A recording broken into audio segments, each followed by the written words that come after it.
Hey, welcome to Life in the Leadership Lane. I'm your host, Bruce Waller, where I get to talk to leaders that are making a difference in the workplace and in our communities. What did they do to get started? And what are they doing to stay there? And oh my goodness, are you in for a treat today as I have another special guest on the show? As today I'm getting to talk to Melissa Labor. Melissa is the Chief People Officer at 12 Oaks Living, and she is also an executive coach and a whole lot more. Melissa, so good to have you on the show. How you doing? I'm great, and I'm honored to be on your show. This has been a long time coming because we've known each other for a long time. We have. Okay, so I like to reflect as we kind of start to kick off the show. And for when I met my guests, or maybe when they came into my path. And for you, okay, so this is what I remember. You tell me if you remember this.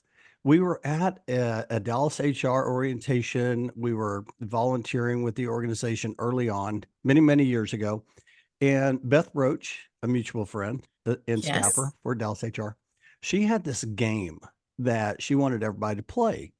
And the game would be you would stand up and say something about yourself. Like, hey, my name is Bruce. I work here, or I went to school here, or I have this many children, or whatever that is. And I remember this moment. I remember saying, hey, my name is Bruce Waller. I went to college in Oklahoma. And you said, hey, I went to college in Oklahoma. And that's really kind of like we knew each other, but we really connected then because we We went to the did. same school. Do you remember that? I do remember that because anytime I meet a fellow Okie, I am like, oh my gosh, I'm immediately connected to you. And so I felt like I knew you forever. Even though we'd been in that same kind of Dallas HR circle, I hadn't really connected with you. And so that was that moment of like, I'm grabbing hold of that guy.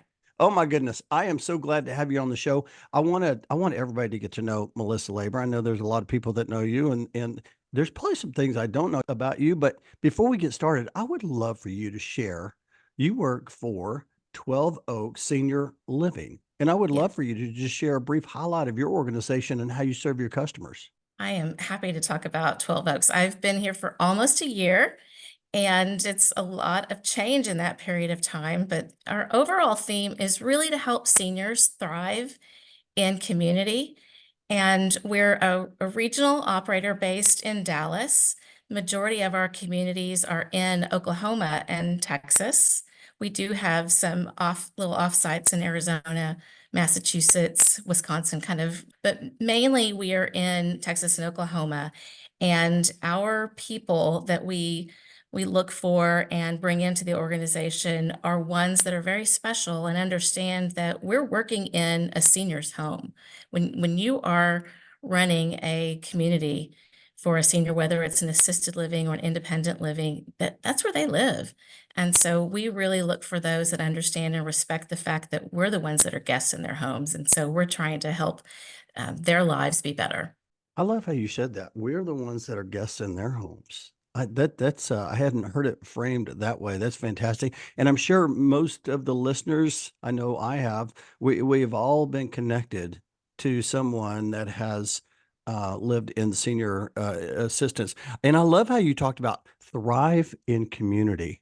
Like that's Yeah. just like energizing. I mean, that just feels good, knowing you work for an organization that you're part of like this team. I heard someone share yesterday. They said they were talking about sports. They were talking about football's the ultimate team game, and I started thinking about how in our businesses, like that's the ultimate team game. Like it's not about Yes. one person in your organization. The whole team has got to thrive. That's exactly right. If you have one person trying to do it all, you've Mm, seen that happen on sports teams where they don't play with their mm. players and they're not capitalizing on everybody's strengths. You can see that doesn't show up well in terms of results. The same thing happens in an organization. If you're not all working together and on the same page, using the same playbook, I'm going to follow your theme, then you're not going to meet the results of whatever your business happens to be. And ours is pretty significant on what our results are. It's not just about profit, which obviously is important for any business, Mhm. but ours is about the way our seniors live their lives. Mm. And so you get to see that daily. And if we are not working together as a team, we can impact what their experience is on a daily basis. Yeah, that's significant. I know we recently got to see each other at my book signing, Drive with Yes. Purpose. Thank So you so much for exciting. I'm coming out to so that. happy for you. Ah, but when you talk about that, immediately that word significance came to mind. Like you are like really creating significance for others. Hey, well, let's jump into the Melissa Labor story. Like, where did you grow up? And how in the world did you get into HR and leadership? It's an interesting path. So I grew up in a suburb of Oklahoma City, grew up in Moore, which is famous for tornadoes and Toby Keith. And although I didn't know Toby, Hmm. and but always wanted to. But Moore is actually between Norman and Oklahoma City, and I really love and appreciate the fact that I grew up there. It's something I'm incredibly proud of. So if I meet someone from Oklahoma, I'm always like, "Oh, my fellow Okie, it's great to meet you." And I think I'm so connected with that because I had a great experience being an only child. And both my parents were educators and they were really connected to the community. And so I felt very much connected to lots of other teachers. And because my parents taught in different schools throughout the Moore School District, then lots of different students. So I knew students that were not necessarily in my high school or in my middle school, and just really connected to lots of others. And so you would have thought that maybe I would want to be an educator, but I didn't. I actually wanted to do something in fashion industry. Can you believe that? Fashion. That's what I thought I was going to do, Bruce. Okay. I love I was that. convinced I was moving to New York and Oh my going goodness. to do something. I wasn't going to necessarily be a designer, but I wanted to do something on the business side of it. And that's where I started my college career thinking at least I needed the business piece. And so I started on a business degree program at the University of Central Oklahoma. Roll chose.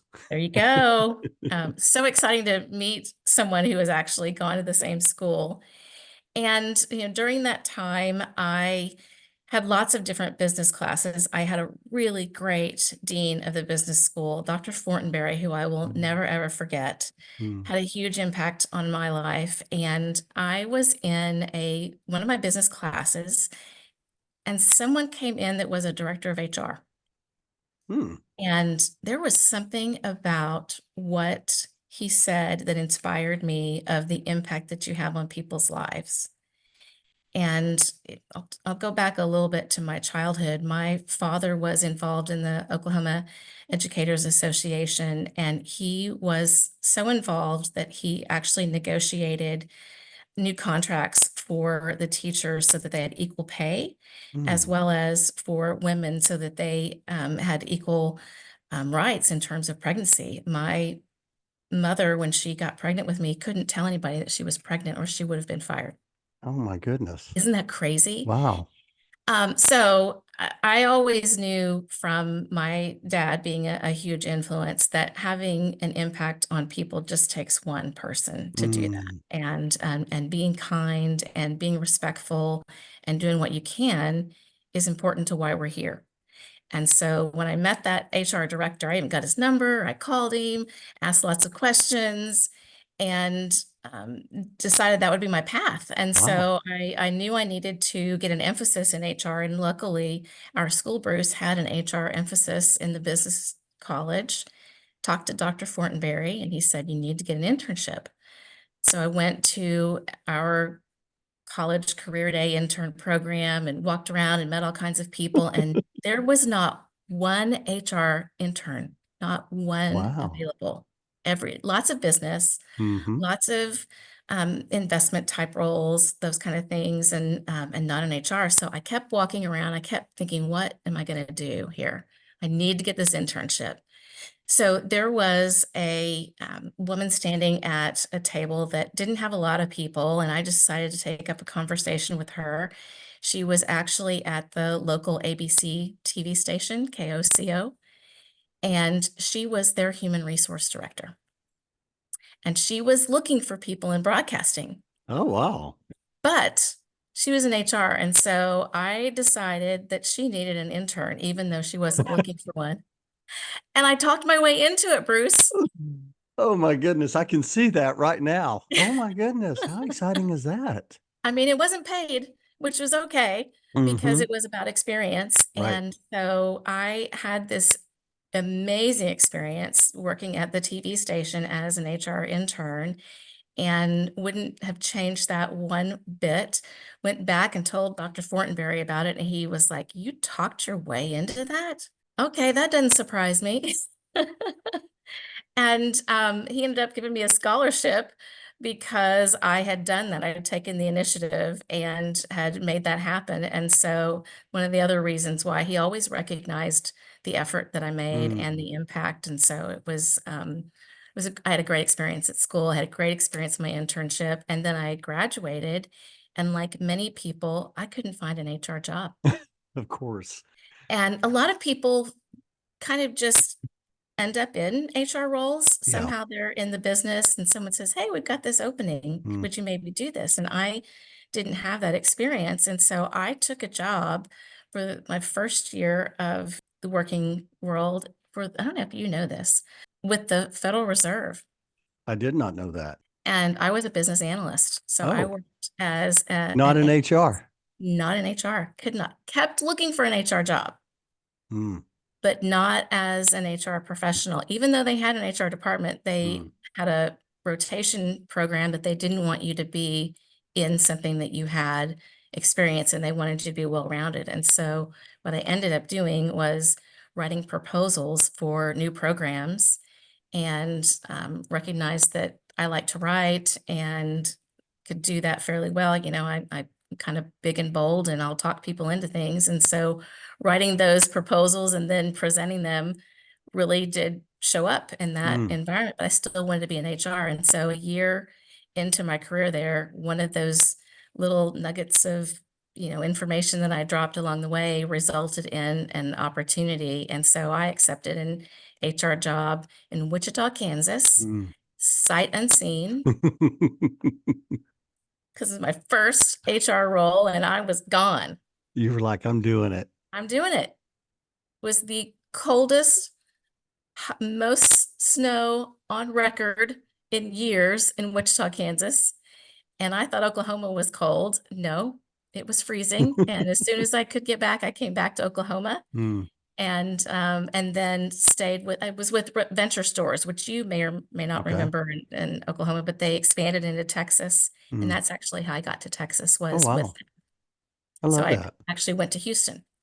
Oh, and it's warmer, much warmer in Much Houston. warmer there, so yes. I actually got this piece of advice at some point early in my career was, if someone asks you to do something, say yes. Mm, And so I moved many times and took on new roles because of that advice, and it really mm, paid off for me in that I was given opportunities that I'm not sure others that didn't say yes wouldn't mm. have been able to do, so I'm super fortunate in that regard. Yeah, I mean, obviously you had to give up to go up, right? You had to, sacrifice going to Kansas and or to the Federal Reserve and not doing HR. I love all Yes. like there is so much here, Melissa. First and foremost, shout out to all of those that bring speakers into their organization. Oh my Think gosh. about that for a second. Dr. Fortenberry brings a director of HR and it changes your whole trajectory and I Absolutely. just love all of that. And then next thing you know, and then the power of persistence, right? You're like, I've got to find an HR job, and KOCO TV, she's in HR, but she's actually looking for other roles and how you navigated through that. And then, and then the power of, like you just said, the importance of saying yes. Like that is so, and I've heard that before too. And early on, I feel like I did that. And now I'm in the seasoning of I've got to say no to some Yes. things. Yeah. Now we're having the conversations about boundaries, right? Yeah, now it's about boundaries. I love that. But there's oh my goodness, there's so much there. So I mean, at the end of the day, the overarching theme is you just gotta take it and run with it like you took action on every single thing, right? You showed up to class and Dr. Barry brings the director of HR in, and then you show up to the career fair, and you just keep showing up and you Right. keep doing your best, and it leads to good things. Another lesson from my dad was, you know, you'll hear that theme of being Mm. bold. Mm, Don't be afraid. Be bold. You might not always like the answer you hear. You might not mm. always get the lesson that you thought you might get, but you're going to get another one. And all of them are life lessons. So just go out there and be you and be bold. So I wanna move on, but I want before we move on, I wanna just go I wanna stop there for a second because there's people right now, they're listening, they're like, "I wanna be bold." Like, Melissa, I wanna be bold, but I just don't know how to do it. How did you do that? Like, you obviously had some great mentors in your home, right? Your mother I and your did. father, and then you had a great professor, like, but how did you like, I don't know, maybe there's somebody listening right now and you're talking to them, like, how do you be bold? That little voice in your head Mm, that says, "Oh, I can't do that," mm, or "I'm not worthy." We all have that in our head. yeah. What my parents taught me was it's just a voice in your head and it's Mm, not reality unless you give it power. mm, And if you give it power, then it holds you back. But if you don't and it's in your head, it's on your shoulder, mm, whatever. If it's on your shoulder, just wipe it off. mm, Just get it out of here and listen to your heart mm, more if and that actually will lead you to doing something bold and it may not be what you thought and you might actually end up knocked on your butt. mm. And that's okay too because you learned that lesson and you tried. That's right. I love that. I love that. You know, you mentioned earlier, like you knew, okay, I'm going into HR. Like I heard this director of HR, he Yes. inspired me. That's where I'm going. And so many, and you're right. Many of the guests I've interviewed, 200 guests on this show, and many of them say I fell into HR. And you like Right. were very intentional. So let's fast forward. You're intentional. Today you're serving as head of HR. Was there a moment, or were there moments, I guess, whenever you said, "You know, I found my lane. I love what I do." That's a great question, Bruce. I loved my early part of my career because I was learning so much and Mm, I was just such a sponge mm, and had lots of different roles and lots of different functions. And so I really had a good rounded part of my original HR career. But there was definitely a place where I got to an organization that believed in the employee experience and how important it was, and how what we do as leaders has an impact on both our people and our business is the outcome of that. And that's really when I felt mm, this is my purpose. mm, Not only am I here to help people in terms of an HR role, but I'm here to help people experience something as special as I have had and have those opportunities that others have had and create an environment where they're excited and inspired to show up to work every day. Not one mm, of those places where you like, "Oh, I have to go into work." That's a lot of us have experienced those over the mm, years, but when I got to an organization where I was really inspired and excited to get up every morning. That's when I realized that was my purpose was to help others. mm. You know, I heard somebody say, "When you're inspired, I'm inspired." And I think that sounds like to me that's really been a driver for where you've really been successful. I was reading on your LinkedIn profile, it says that you've been part of driving initiatives to organize and achieve workplace culture recognition. And I was just looking at Fortune Top 100 Great Places to Work for Media companies back in 2016, 2017, 2018. Small companies, 2015, 2014, number one, 2013, 2012, 100 best workplaces for women, 2015 through 17, 100 best for flexibility and giving back in 2015, best workplaces in Texas, best workplaces in Southern California. I love all that. And I think been a driver. I would love for you I want to talk about culture here because I think at the end of the day, I've been at Armstrong now for 20 years. Oh, that's And wonderful. I think that and it's been the longest I've been with the company, obviously, but it's been that experience, right? The experiences, and I think that's what's really motivated me and inspired me and kept me in play here. Before we get into culture, I want to ask you. I always like to ask my guests if Melissa, if someone said, "Hey, what is leadership to you?" How would you respond to that? Leadership is helping others reach their potential. Mm, And I always think about I need to remove obstacles for people or help them see the path ahead of them, maybe mm, even before they do, and walk alongside them. It's not about leading from a place above, it's about leading from a place beside mm. and really helping people reach whatever that potential happens to be. I love that. Beside, not above, like you're walking with people, and I think that's what people appreciate. I've read some of your LinkedIn recommendations too, and the one word that kept coming out to me was collaborative. People feel like collaborative, like they can bring their ideas to the table. We can all talk about it together. We can figure it all out together, and I love that. I want to get into workplace cultures because you obviously have done some great things. There's a lot of people that are listening that serve in the HR community, some serve in the mobility community, just business leaders trying to figure out how can I like maybe not even build, but how can I continue to improve what we're Mhm. doing now? And so I would love for you to just share like, okay, uh, I don't know what's the secret sauce? How have you been able to build great workplace cultures?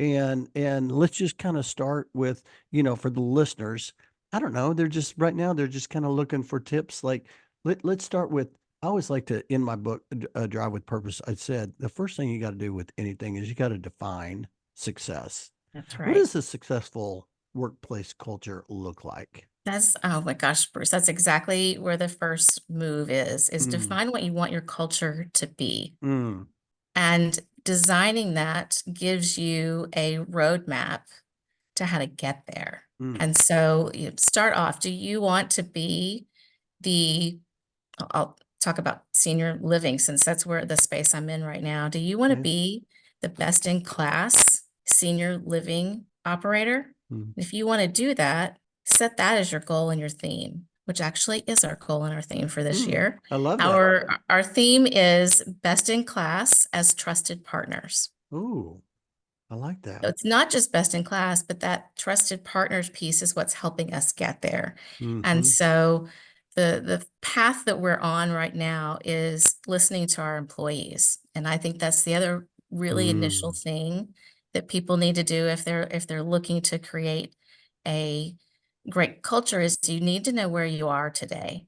And in order to do that is listen to your people because they will tell you where you are mm, and then you can figure out where their gaps are maybe of where you want to go. And so right now we're listening to our people through surveys. mm, We're using the Great Place to Work survey mhm, and which I've used for gosh, 15 plus years mhm, and love the way you get information from that because the questions are so wonderful and collaborative type questions as well as you can add a couple of specific questions to your business but then also we're doing some focus groups. mm, And in those focus groups, we're asking what trust looks like to them in a workplace.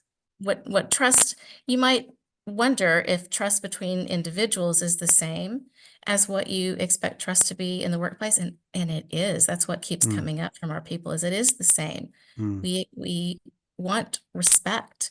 We want to know that you're going to be consistent mm, so that if I need something, I know you're gonna be there for me, you're mm, reliable. What all of those things that we believe trust is from a personal relationship, that's what we want as our organization. So in order for us to live up to the goal that we've set for ourselves is we've got to meet all of those needs. We've got mm, to be there, show up, give them what they need, and be consistent and reliable about it. mm. That is so good. I've already got 2 pages of notes here, Melissa.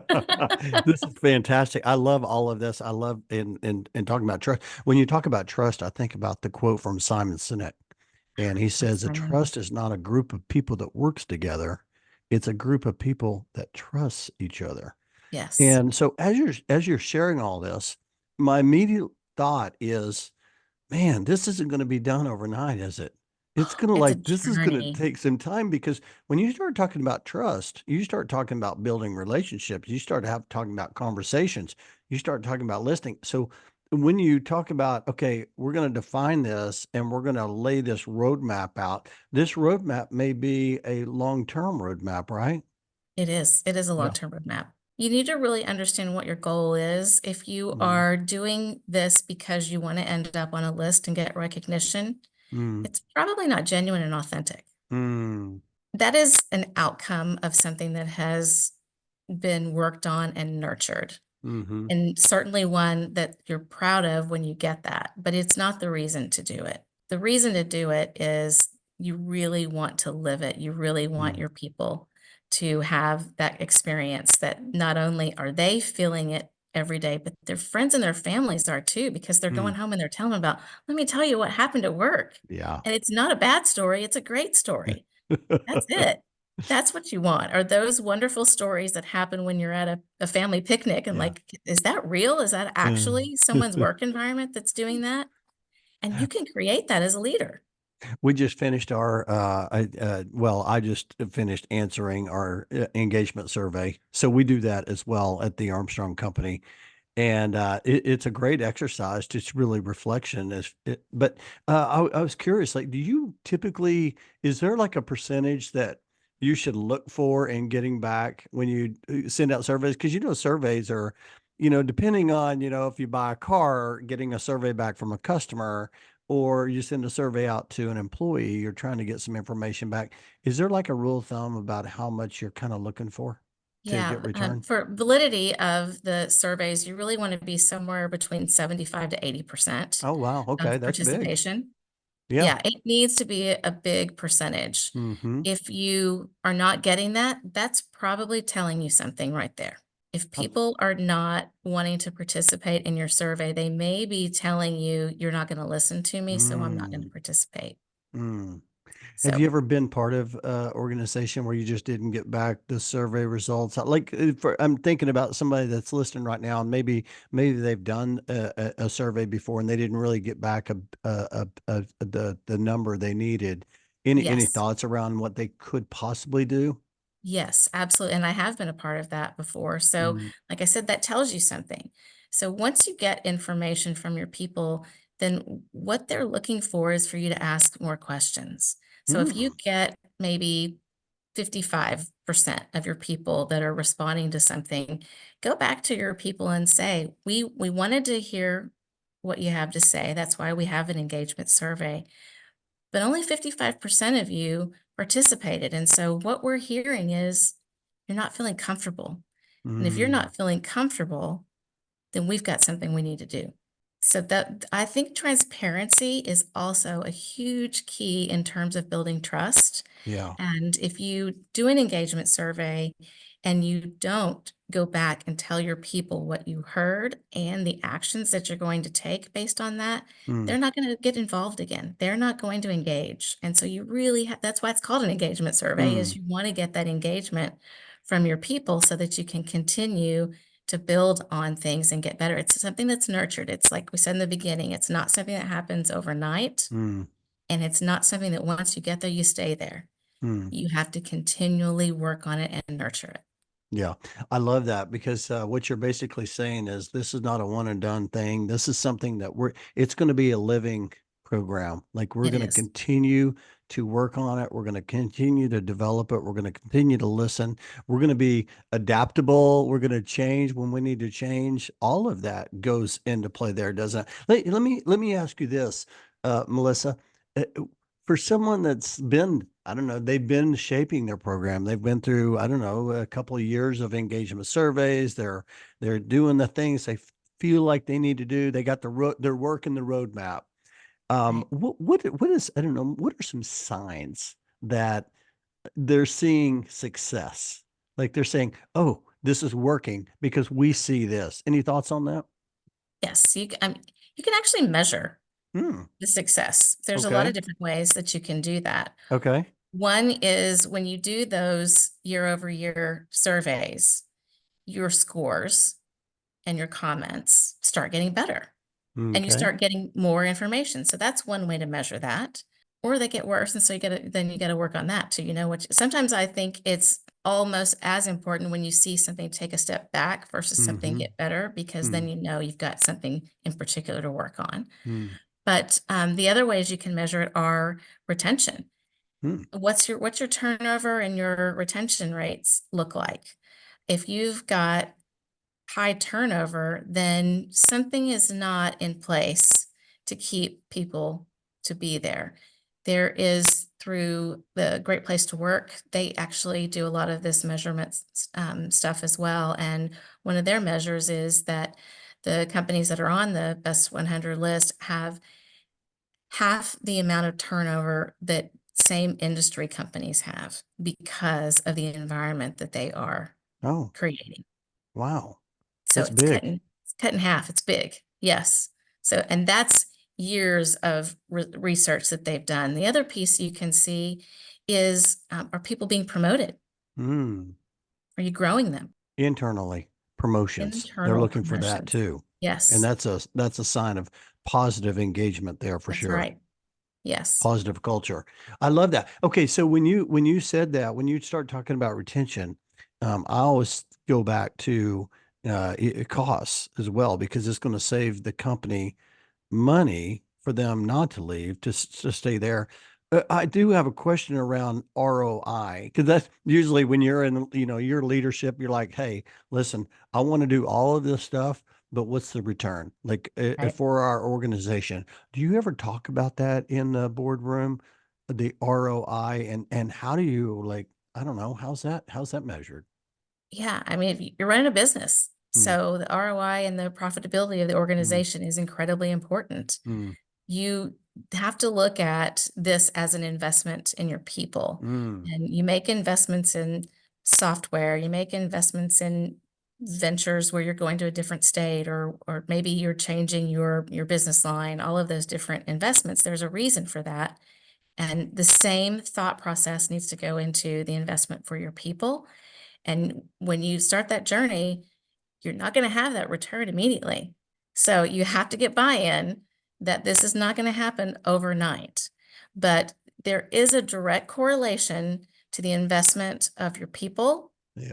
and your business results. I'm going to go back to Great Place to Work results that they have had year over year, that they have seen that organizations that invest in their people end up having there's like, I think it's a factor of, this is close, not exact, 3.6% higher returns in the market Oh, wow.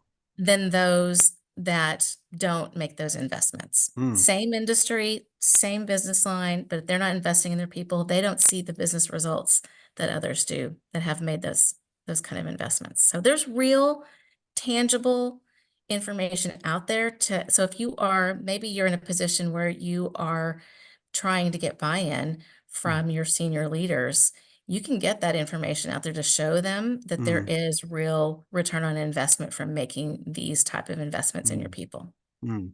That's a great point. I love how you brought that up because that's going to get someone's attention right there. Like, hey, this is, and I like the way you framed it up. We invest in our technology. We invest, like in our company, we invest in our trucks, our warehouses, but you got to invest in your people.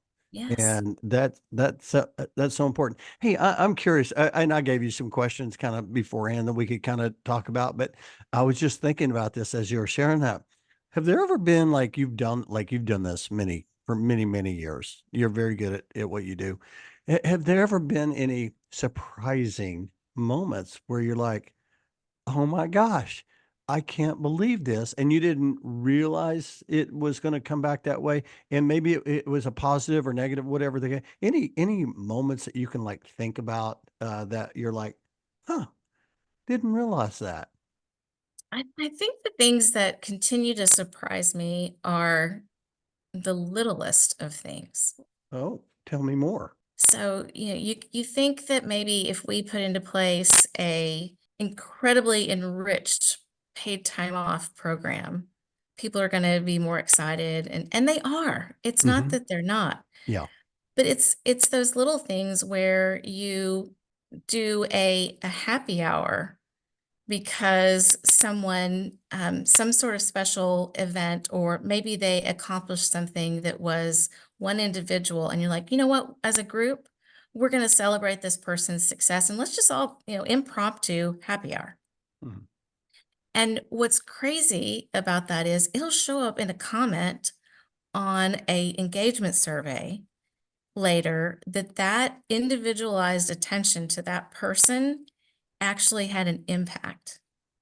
That and so those little moments are the ones that still surprise me and delight me, because those are what you really have the opportunity as a leader to make happen.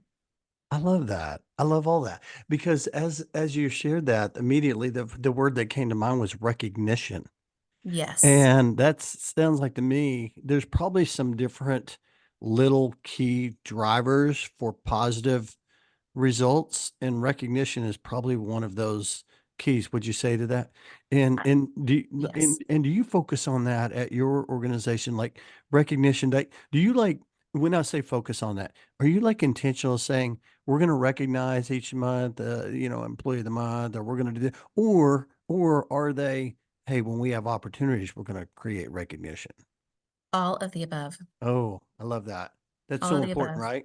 Yes, it is. Every opportunity that you can recognize your people, it's important, Mm, whether it's their birthday, mm-hmm. whether it's a anniversary, and then really, those you've been there 20 years at Armstrong, so those big milestone anniversaries, you Mm, make sure you recognize those.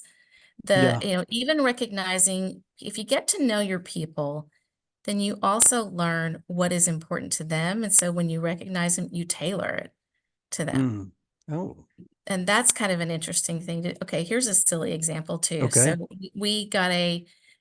we acquired a new community last year, and I and our regional vice president, just to be kind of add some excitement, brought some candy. Okay, bring candy, right? That always gets everybody Everybody excited. loves candy. I mean, Right? come Everyone on. loves candy. Yes. Yes. Again, thinking that's just something minor to bring. Well, Yeah. just so happens that one of the individuals, the new hires that we had, liked a certain type of candy that we brought that I guess you can't always find. And I mean, he was over the top excited about this candy. And if you think we don't, when we go back and we don't take that candy every single time, Yeah. we sure do, Mm, because we learned that about him. And that's part of the recognition is mm, not only recognizing someone when an event occurs, but recognizing them as an individual. yeah.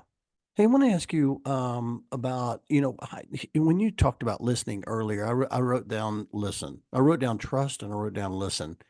And when I did a presentation, I was talking about developing influence in the workplace, and I sent out a survey to, I don't know, it was a couple dozen head of HR leaders, and they all came back with unanimous listening was the key skill for building trust in the workplace. And I thought that is really powerful. So I'm just curious. Do you have like when you listen, you're like, okay, we mentioned earlier we do engagement surveys. You listen that way. Any other Yes. thoughts around listening? And I don't know how you've become a better listener on your journey. It's one of the things you have to work on, especially if you are an extrovert, Mm, mm, because I can certainly get some verbal momentum going. And so I have learned to pause. mm, And that is a really hard thing to do when you are someone who likes to be an extrovert and likes to tell mm, stories and loves to, really have a dialogue. You can have a dialogue and an even better dialogue if you just sometimes don't talk and mm, pause and let mm, that other person start talking. And mm, things that you learn and the things that you hear not only are good for them because they're being heard, but it might be a gift you need mm, if you just be quiet for a little bit. mm. I love that. I love all that. Pause. Pause. I mean, as you said that, and I'd like just pause for a second. I'm like, that's uncomfortable. It is. Isn't that funny when listen, you and I, Bruce, could talk all day long. And so we know that pause is uncomfortable, but isn't that what growing is anyway? If you're not Mm, uncomfortable, mm, then you're not growing. yeah, And yeah. so it's the same thing. If it's that awkward pause, it's Yeah, okay. I had Jennifer McClure on the show, and she said it's about being comfortable with being uncomfortable. Yeah. As she shared that. Hey, I want to ask you. I mean, you like you're a pretty driven leader. What really drives you every day? I I love people, Mm, and it can be challenging sometimes in an HR role because sometimes you're like, what are these people doing? We have an employee relations right. situation, and you're like, oh Yeah. my gosh. And I said I loved people, and there's this crazy situation. Even in those moments, I still look for whatever the positive is in Um, that, and use it as a way to keep moving forward and keep driving. You're right. I am very driven, always been mm, that way, mm, and I look for signs in everything to continue inspiring and mm. driving myself. Mm. Well, I mentioned on the show that not only are you the people leader for 12 Oaks Senior Living, but you also do some executive coaching. I do. And I'm curious, like, I would think you'd be really a master in that just because you're doing coaching every day in your role. I don't know, for somebody listening that, I don't know, they're an executive. What do you typically do when it comes to executive coaching? Can you share anything on that? Yeah, absolutely. And honestly, there was a period of time that I was outside of a corporate environment. And you may remember that when I just made this huge leap, left this organization that I'd been for 10 years, and decided to embark on an executive coaching. Okay. Yep. And one of the things that helped me through that was your first book. Hmm. Find your And lane. I needed to find my lane, right? Mm. And I wanted to take what I had learned coaching every day in a Hmm. corporate environment Yeah. and actually help those in other organizations find their potential as leaders, and then also help other organizations find that niche to help them be create greater environments too. So when you are coaching, you really have to stop and pause and Mm. listen. Mm. Ask questions versus talk, Mm. and do things that draw people out. And then once you've drawn that out, ask them to pause and reflect on it. Mm. Have them speak more. It's usually from inside when you're coaching someone, what they need and what the driver or the potential is all with inside. So it's not necessarily something that you as a coach are giving. Now, there are times when you're giving directions or guidance is probably a better Hmm. word. Yeah. But for the most part, it's inside. And if you think about those people in sports that are at the top of their game, they still have coaches. Mm. And so they're awesome at what they do. They have spent their lives working on things, little bitty skills all the Mm. time. But they've still got a coach that's standing Mm. there and asking them, "Could you do that a little different? If you did that different, Mm. what would it look like?" Mm. And pause. Oh my goodness. So I wrote down, by the way, Tiger Woods, I heard him interview in his prime and he still had a coach Yeah. and he was like the best golfer in the Yes. world. And Serena Williams. Serena Williams, same way. Yes, they have coaches that Yeah. at the top of their game. Yeah. I love that. You know what I wrote down though? I wrote down coaching culture. And I was thinking about kind of tying back into building a culture. Yes. That's got to like tie into that's really part of your role too, isn't it? To be able to, I don't know, I use the term teach people to think and act like owners, teaching your managers to think and act like coaches. Is that Yes. part of building a culture? Do you also like incorporate coaching in your role as well? Yes, absolutely. That's Yeah. we're really trying to help our leaders move from a style where maybe they are just telling people what to do Mm, or directing yeah. people to a coaching place where they're pulling the potential out of that Mm, person. Now, as a manager and a leader, yeah. you still have to there are certain times someone's learning a new skill or they've got a new role, you're gonna have to tell them the tasks are. You've gotta Mm, tell them those things. But to enhance it and to mm, get it to the next level, that's where that coach piece comes from. That's where mm, you're really driving their own potential to get to that higher level and you're kind of mm. pushing them along the way. I love that. I feel like I'm getting some coaching right now. I love this. This is so good. You've given a little bit of advice today, some from your father, which I love that. Any advice that you would share that you've received in your career that you find yourself sharing often? It's a question Mm, versus actual advice. mm, The question is it the right thing to do? mm. And so we find ourselves in HR many times that we have to make decisions that are difficult ones because never do you get the same situation. There's some subtlety that is different. And so we've got to make a decision. And so the first question that I learned early on from someone else in my HR path was, is it the right thing to do or what is the right thing to do? Mm, And then that helps you figure out where you need to go from mm. there. And then we That's pause. And then we pause. Yes, because you don't always know what the right thing to do immediately is. Oh, yeah. That's one of our, so we have our core values. We call them our DNA. And one of our core values is integrity and it's doing the right thing. And that's one of the questions we're asking. Hey, what is the right thing to do here? Are we Yeah. doing the right thing? I love that. Melissa, It's this pretty is simple, right? it's powerful. Like as you shared that, I wrote it down, but then I feel like we just need to like pause and like as if we're going to answer that question on the show right here. This is so good. I know there's people that are taking notes that are getting a lot out of this show, and it's so good. Listen, I could do this all day long. This is so good. I want to shift to it's time to accelerate. I want to ask you some fun questions as we kind of Okay. conclude here. First and foremost, I mean, we're already in the month of May, 2024. Can Okay, you I don't know believe how that? that's That how. is incredible. How is that What possible? what are you looking forward to ahead in 2024? You got the summer and you got the fall coming up. Yeah. What are you thinking about ahead? Well, from an organizational perspective, we're looking at growing and we're looking at growing in terms of size as well as our people. Mm. And so I'm looking at what we can do to help both of those happen. We just finished our engagement survey, so we're in action plan Oh, mode. oh, So once you get your survey done, you can get that information and let it sit on a shelf, or you can actually do something with it.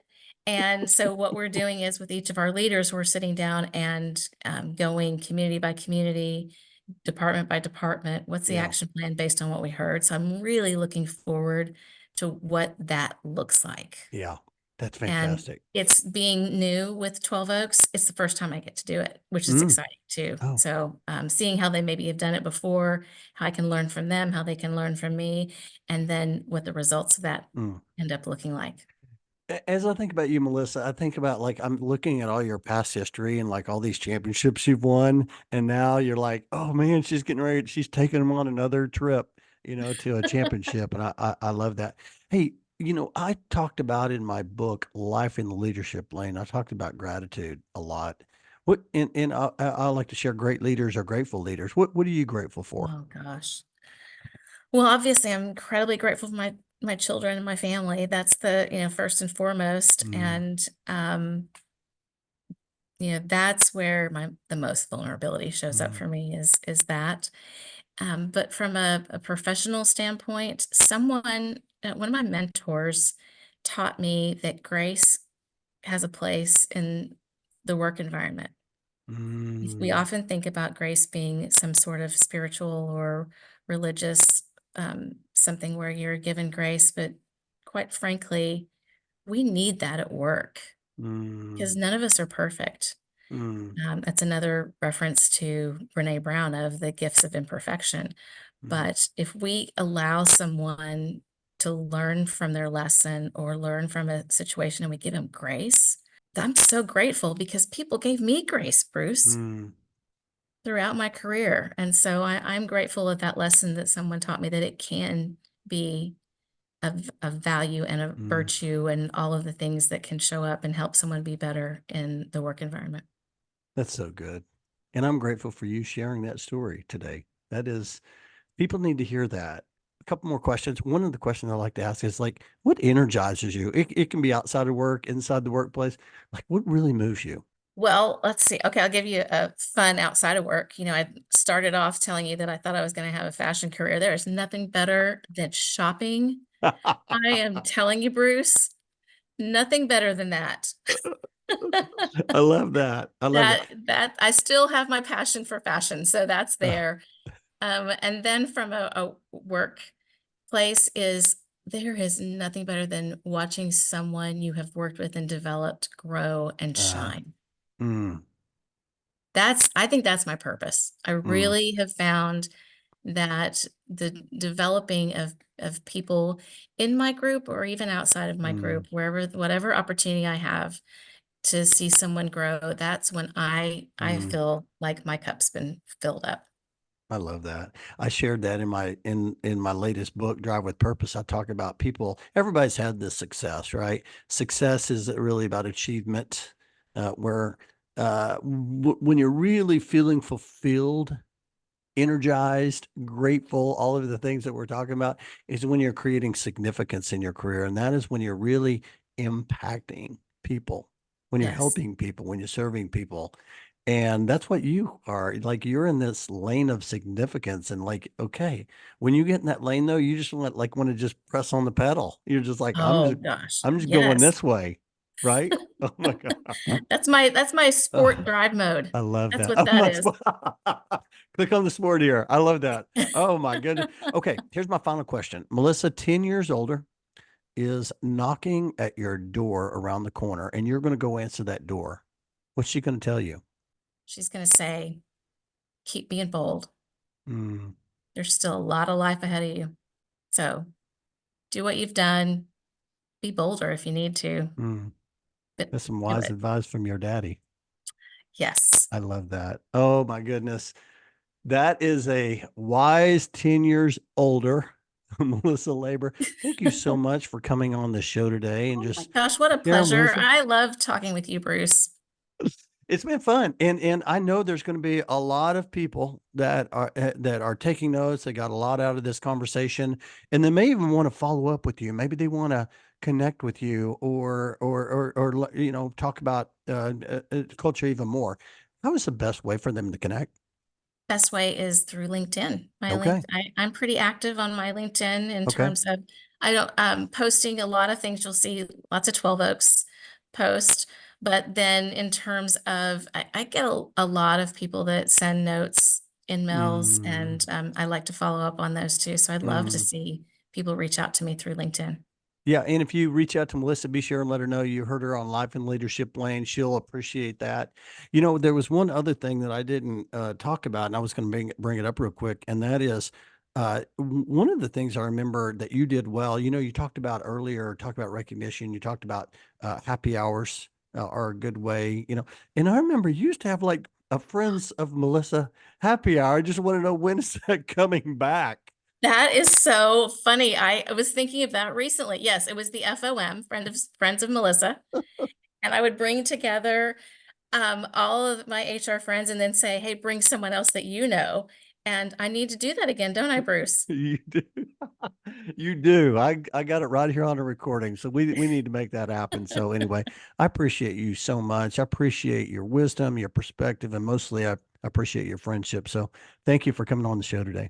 Thank you. And thank you for doing this. This is great, not just for me personally, but for everyone else that gets to tune in and hear all of your great guests. Awesome. Can't wait to share it. I'll talk to you later. Thank you. Bye bye.